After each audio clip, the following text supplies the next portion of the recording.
Video ini kami buat untuk hilangin noda-noda kuning di mobil putih yang nggak bisa hilang.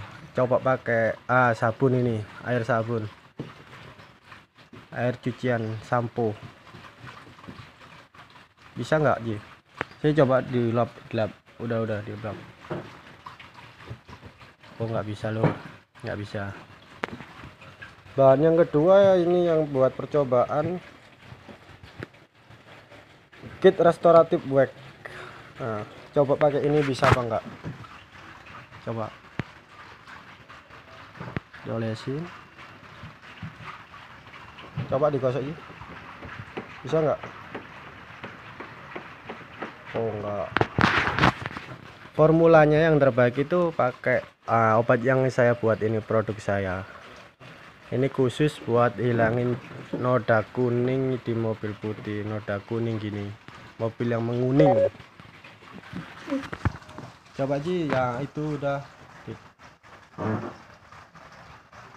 Nah,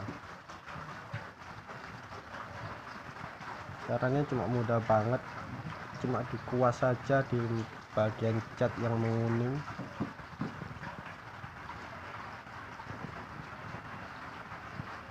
Ini cara muasnya, nggak usah terlalu ditekan karena obatnya udah cukup bagus buat hilangin.